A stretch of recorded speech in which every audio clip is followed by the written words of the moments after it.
Ya, semakin dekat dengan NFP yang akan dirilis di hari Jumat dan kita masih belum mendapatkan pergerakan yang sangat-sangat energik baik itu di emas ataupun bahkan di US dollar. Kalau Anda perhatikan pergerakan US dollar justru kecenderungannya adalah flat walaupun semakin rendah.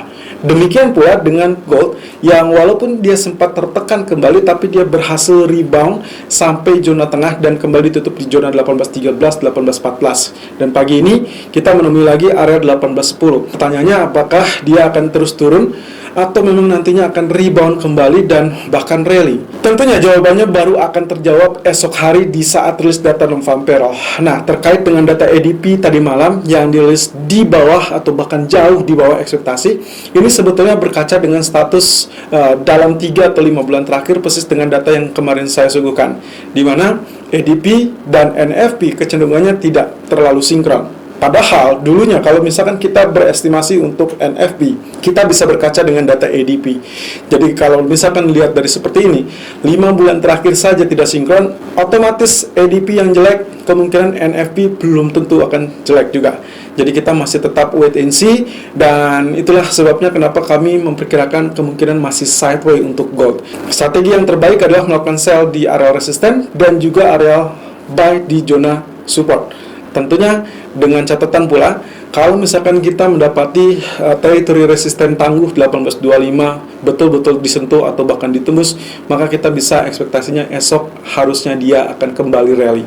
Tapi kalau misalkan sampai hari Jumat ternyata level tersebut tidak muncul atau bahkan tidak ditembus, maka lupakan bullish, kemungkinan dia akan terjadi bearish atau bahkan tekanan kembali. Dan ini mengacu kepada pergerakan di bulan Juli yang lalu. Oke, secara data ekonomi malam ini kita hanya berfokus kepada data unemployment claim atau weekly jobless claim yang sebetulnya ini tidak terlalu bisa diharapkan untuk membangkitkan unemployment rate besok. Saya lebih terfokus dengan data ISM dengan komponen employment, dan yang ternyata dirilisnya kemarin cukup buruk atau lebih lemah. Ya, jadi kalau misalkan seperti ini, saya agak ragu esok unemployment rate akan tumbuh atau bahkan menguat. Dan sampai saat itu terjadi, kita masih belum bisa menyimpulkan apapun terkait dengan pergerakan emas. Tapi sideways, saya rasa itulah yang akan kita pegang. Jadi kemungkinan hari ini pun saya akan tetap memanfaatkan level support resisten yang sama. Kita lihat technical view 2 September 2021. Irfan untuk Agrodana. Technical outlook 2 September 2021, DXY dan juga Treasury Yield. Kita lihat dari jam 11:29 kita sedang melihat potensi pergerakan yang kecenderungannya adalah sideways. Tapi kalau kita lihat dari potensi kemarin, sepertinya hari ini akan terjadi kelanjutan dari pola penurunan. Ya, kalau misalkan Anda ingat, left head dan ini right shoulder, kemudian neckline sekarang sedang diuji kembali. Dan kemarin sempat terhenti atau terancam terhenti karena munculnya candlestick doji. Ya, ini adalah reversal seharusnya, tapi ternyata ya turun dan ditutup dengan bearish candle. Jadi kita akan melihat harusnya ini akan terjadi penurunan lanjutan. Bagaimana dengan MACD-nya? MACD-nya ternyata masih tetap sama dan ini sesuai dengan harapan ya. Kemarin kita mengharapkan histogramnya kembali berwarna merah menyala dan juga volumenya lebih besar, sehingga kemungkinannya masih bisa menarik untuk pola penurunan. Kemudian kalau kita lihat dari sisi grafik H4-nya sendiri, pola pergerakannya ya ternyata panah hijau yang kedua tidak diperlukan, karena otomatis dia sesuai dengan pergerakan yang tipe pertama, di mana hanya terjadi pullback kemudian dia turun. Jadi kenaikan kemarin itu hanya diasumsikan sebagai pullback. Nah, sekarang kita tinggal melihat nih, sampai saat ini dia sedang berusaha untuk melalui kenaikan, penguatan setidaknya sampai level resisten 92.71, dan ini sedikit menekan ya terhadap emas tentunya. Tapi kita akan coba menantikan apakah di malam hari akan terjadi penurunan kembali di bawah 92.40 atau tidak. Nah, kalau misalkan ini terjadi, maka kurang lebih perkiraan kami dia akan seperti ini pergerakannya. Nah, ini berarti yang kita asumsikan sebagai resisten pertama, dan ini adalah resisten kedua di 92.88. Semua menantikan data non-farm payroll, walaupun tadi malam ADP dirilis dengan sangat buruk atau jauh di bawah ekspektasi. Kemudian kalau kita lihat dari Treasury Yield-nya, pola pergerakan di grafik 4 juga ternyata tidak mencapai area yang puncak-puncaknya. Justru dia hanya setengah saja mendekati area resisten, tapi tidak sanggup. Jadi dia cuma sampai sini dan dia kembali turun. Nah, tinggal pertanyaannya adalah apakah penurunan ini menandakan formasi lower high, ya Anda bisa lihat di sini, Ini high 1, ini high 2 semakin rendah. Jadi kalau misalkan lower high, maka kita bisa ekspektasikan potensi pergerakan turun sampai zona support ini. Ya, support dari 1.267. Itu tandanya berarti kita akan bisa juga misalkan seperti ini. Ya, dan ekspektasinya akan melanjutkan penurunan. Tapi karena semua menantikan non-farm payroll, saya rasa penurunan pun hanya berkutat di level ini. Di grafik daily, kalau kita lihat dan perhatikan secara detail, candlestick kembali ditutup dengan spinning top.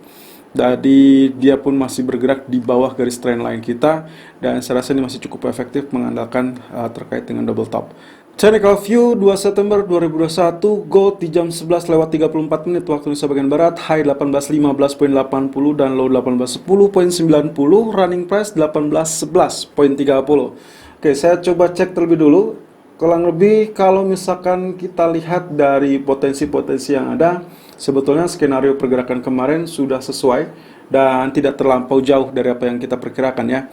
Dia sempat turun di 1809, kemudian dia naik sampai teritori 1819.80 dan akhirnya ditutup dengan di 1813. Itu pun dengan catatan dia sempat turun ke 1808.50. Jadi teritori support maupun resisten itu kurang lebih sama.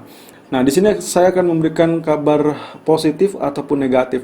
Kabar negatifnya adalah skenario yang kita harapkan terkait dengan susunan candlestick ya di periode pertama, periode kedua ternyata belum terbukti atau sama sekali tidak terbukti. Tapi kalau misalkan dilihat dari ininya, pergerakan candle kemarin sudah dalam tahapan yang cukup mengembirakan ya. Jadi ini yang di sisi positifnya adalah dia tetap ditutup di atas areal MA 200. Nah, kita tinggal lihat saja untuk hari ini apakah masih ada peluang untuk mencapai teritori high kemarin apa tidak. Tapi yang jelas spinning tops masih 50-50, artinya indecision candle masih bisa bullish maupun bearish. Yang saya perhatikan adalah pola pergerakan ini. Kalau Anda perhatikan juga secara detail adalah resisten dan supportnya cenderung sama, tapi sedikit naik lebih tinggi. Artinya higher low ataupun higher high. Ya, kita lihat di sini. Nah, hanya saja kalau misalkan seperti ini terus, maka yang kita curigai nantinya kalau misalkan sampai hari Jumat dia gagal menyeberang ataupun bahkan tidak sama sekali muncul 1825 dan juga 1830, 1833, maka jangan berharap bahwa ini akan ditembus. Justru nantinya akan terjadi reverse dan dia akan menekan balik sampai di bawah 1800, dan itu yang harus kita perhatikan. Sementara kalau dari data ADP-nya seharusnya ini akan memberikan tahapan yang lebih luas untuk mengalami rally. Tapi lagi-lagi semua menentukan NFP sehingga pergerakan kemungkinan tidak jauh dari apa yang terjadi kemarin. Oke, MA 200-nya sekarang 180895. Ini artinya kemungkinan kita akan lihat supportnya di area tersebut dan berharap dia ditutup kembali dengan pola kenaikan setidaknya di atas 1813. Ya, kalau itu terjadi secara bertahap, secara berjenjang, itu membuka jalur untuk menguji area 1825 ataupun 1830. Kemudian kalau kita lihat dari grafik keempatnya, saya menemukan suatu pola yang cukup menarik. Jadi setelah dia 1, 2, 3, 4, 5, kemudian dia sudah turun dalam pola koreksi. Nah, lalu kemudian sekarang ini adalah wave yang terbaru.